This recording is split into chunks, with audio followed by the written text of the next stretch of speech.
ప్రమాణ స్వీకార కార్యక్రమం చిరకాల సాంప్రదాయాలను అనుసరించే నిర్వహించారు. జగన్మోహన్ రెడ్డిని మాజీ ముఖ్యమంత్రి హోదాలో ప్రస్తుత మంత్రుల తర్వాత శాసనసభ్యునిగా ప్రమాణం చేయడానికి ఆహ్వానించారు. గతంలో 11/1/1995 నాడు అప్పుడు ఆంధ్రప్రదేశ్ శాసనసభ కూడా అప్పటి మాజీ ముఖ్యమంత్రిని మంత్రుల తర్వాతే ప్రమాణం చేయడానికి ఆహ్వానించిన సంగతి మీకు గుర్తు చేస్తున్నాను. అదేవిధంగా ఆంధ్రప్రదేశ్ 16వ శాసనసభ సభ్యుల ప్రమాణ స్వీకార కార్యక్రమంలో 21/6/2024 జరిగింది. కానీ స్పీకర్ ఎన్నిక మరణాడు అంటే 22/6/2024 నాడు జరిగింది. ప్రతిపక్ష నాయకుడిగా గుర్తింపు ఇవ్వగలిగితే అధికారం కేవలం స్పీకర్కి మాత్రమే ఉంటుంది. అందుకే సభ్యుల ప్రమాణ స్వీకార కార్యక్రమం జగన్మోహన్ రెడ్డికి ప్రతిపక్ష హోదా నిరాకరించడానికి సూచించిన అన్న వాదన సరికాదు.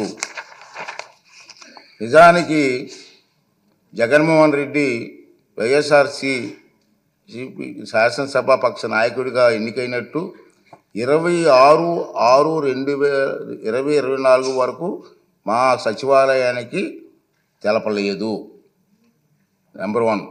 అలాంటప్పుడు జూన్ 26 కంటే ముందు, అందున స్పీకర్ ఎన్నిక జరగకముందు ప్రతిపక్ష నాయకుడి హోదా గురించి నిర్ణయం తీసుకోవడం సాధ్యమా? ఇది ఒకటి గమనించవలసిన అవసరం ఉంది.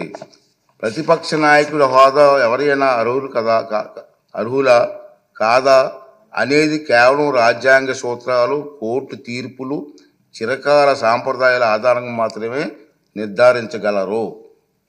ఆంధ్రప్రదేశ్ వేతనాల పెన్షన్ చెల్లింపు అనర్హతల తొలగింపు చట్టం 1953లో ప్రతిపక్ష నాయకుడి హోదా ప్రస్తావన ఉంది.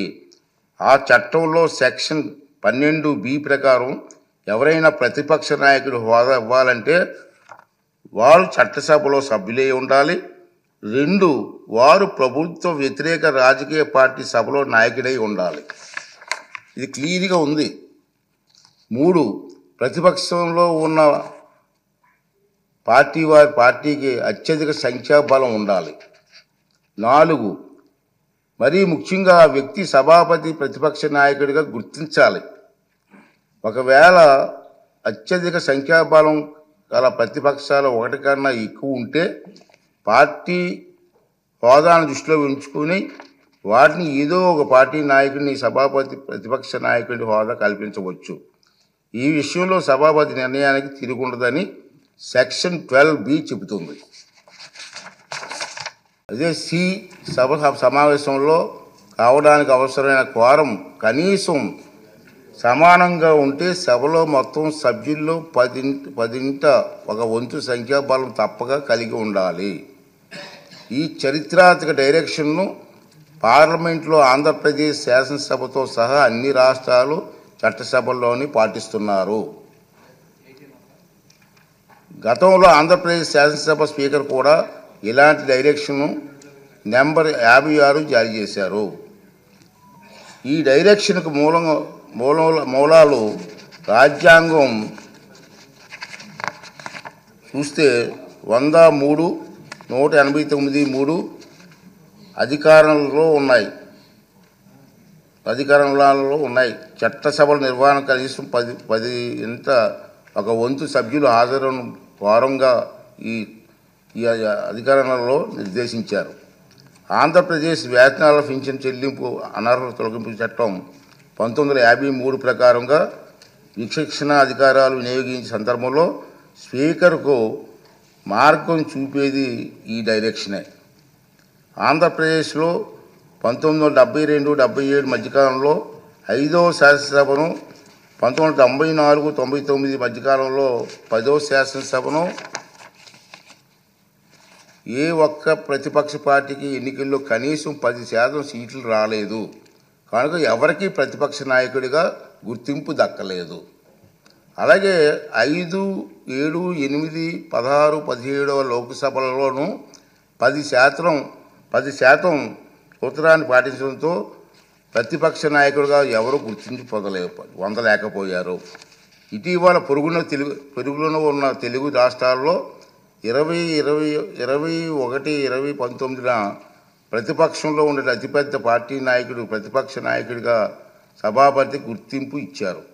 కానీ కొద్ది నెలల తర్వాత 9/6/2019 తన సభలో ఆ ప్రతిపక్షానికి సంఖ్యాబలం 10% కంటే తగ్గిందన్న నిర్ధారణకు రాగానే సభాపతి ప్రతిపక్ష నాయకుని ఇచ్చిన గుర్తింపును ఉపసంహరించుకున్నారు. అలాగే 8వ లోక్సభలో తెలుగుదేశం పార్టీకి 10% సంఖ్యాబలం లేకపోయినా పి. ఉపేంద్ర గారిని ప్రతిపక్ష నాయకుడిగా గుర్తింపు లభించిందన్న మాట కూడా అవాస్తవం. మనం మాట్లాడుతున్నాం టీవీలో ఉపేంద్ర గారికి ఇచ్చారు కదా మీరని. అది వాస్తవం కాదు. నేను రికార్డ్ అంతా వెరిఫై చేయించాను. అది వాస్తవం కాదు. పి. ఉపేంద్ర గారు ఆనాటి సభాపతి టీడీపీ గ్రూపు నాయకుడికి మాత్రమే నిర్ణయించారు.